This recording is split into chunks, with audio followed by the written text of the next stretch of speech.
करगिल विजय के पूरे हुए 10 साल, देश भर में विजय दिवस की धूम। इंडिया गेट पर पीएम ने दी शहीदों को श्रद्धांजलि। राजस्थान में फिर गूंजा गुर्जर आरक्षण मामला। करौली में शुरू हुई गुर्जरों की महापंचायत, सुरक्षा के पुख्ता इंतजाम। मध्य प्रदेश और राजस्थान में रेजिडेंट डॉक्टरों की हड़ताल, डॉक्टरों को हॉस्टल खाली करने का अल्टीमेटम।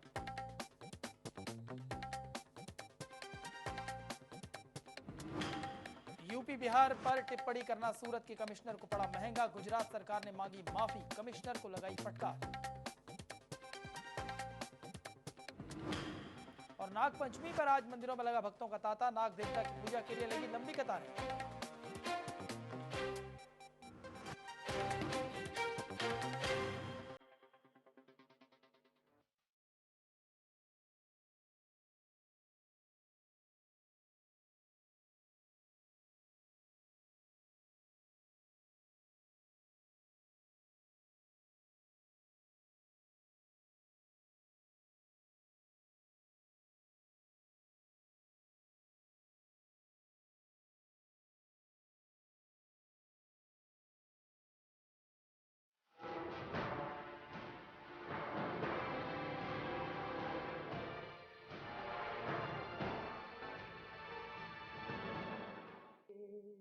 नमस्कार, मैं हूं दिनेश कांडपाल। यूं तो हिंदुस्तान की सरजमी वीरों से भरी पड़ी है, लेकिन जब 26 जुलाई आती है तो उन वीरों की सरफरोशी की दास्तां बरबस ही याद आ जाती है, जिन्होंने करगिल की कठिन जंग में अपने हौसलों और जाबाजी के दम पर फतेह हासिल की।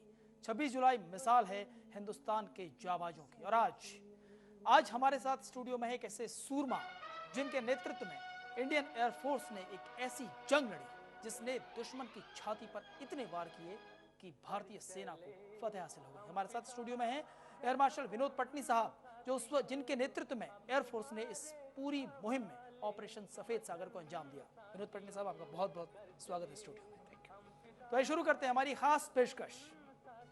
26 जुलाई 1999 ये वही तारीख है जब हमारे जाबाजों ने करगिल में एक बार फिर तिरंगे को शान से लहराया था। मुश्किल हालातों से जूझते हुए हमारे जाबाजों ने पाकिस्तानी सैनिकों को खदेड़ दिया था।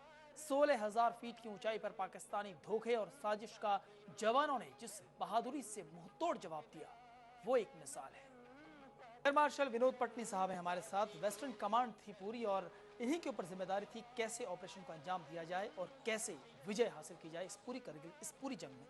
पटनी साहब, जब आपको ऑर्डर्स मिले कि अब एयरफोर्स की मूवमेंट होगी, सबसे पहला टारगेट अब ऐसे में जबकि आर्मी को पता नहीं था कहाँ हमला करना है, दुश्मन कहाँ छिपा है, कितनी तादाद में दुश्मन है, ऐसे में एयरफोर्स के सामने सबसे पहला चैलेंज क्या था? ये परेशानी आपने बताई, जो सबसे पहला चैलेंज और जो दुश्मन कहाँ छिपा है पता ही नहीं लग पाया। आखिर कैसे दुश्मन का पता भी लगा, दुश्मन पर हमला भी किया, दुश्मन को कमजोर भी किया, कैसे किया आपने? ये मैं आपसे एक छोटे से ब्रेक की बात पूछूंगा।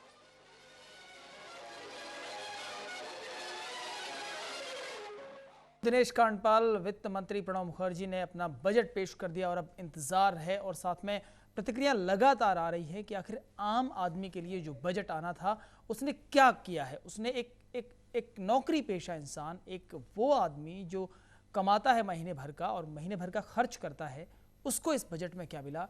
1 करोड़ 20 लाख नौकरियों का ऐलान हुआ, लेकिन कहाँ ये नौकरियां होंगी, कब होंगी, अभी इसका कोई पता नहीं है। टैक्स बेनिफिट के दायरे में 10,000 का फायदा जरूर कर दिया है प्रणब मुखर्जी ने, लेकिन टैक्स की जो बचत की स्लैब है वो वही है। महिलाओं को फायदा किया है 1,90,000 उनका। नमस्कार, मैं हूं दिनेश कांडपाल। स्वाइन फ्लू दुनिया भर की सरकारों के लिए सरदर्द बनता जा रहा है।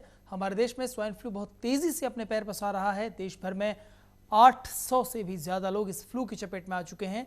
लोग डरे हुए हैं, खौफजदा हैं, लेकिन हम आपको बताने जा रहे हैं कि स्वाइन फ्लू का इलाज है और ये इलाज थोड़ी सी सावधानी बरतने के साथ हो सकता है और अगर सावधानी बरती जाए तो इस फ्लू को फैलने से रोका जा सकता है।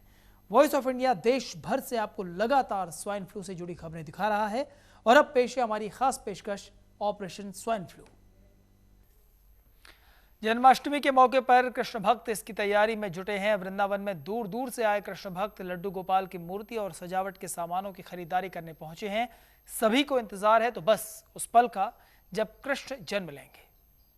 22 जुलाई को जब सूरज पर ग्रहण लगेगा तो दुनिया का एक बड़ा हिस्सा कुछ देर के लिए अंधेरे में समा जाएगा। जी हाँ, सूरज बेबस हो जाएगा, लेकिन चांद कुछ देर के लिए ही सही ये साबित कर देगा कि वो चाहे तो सूरज की रोशनी को मध्यम कर सकता है।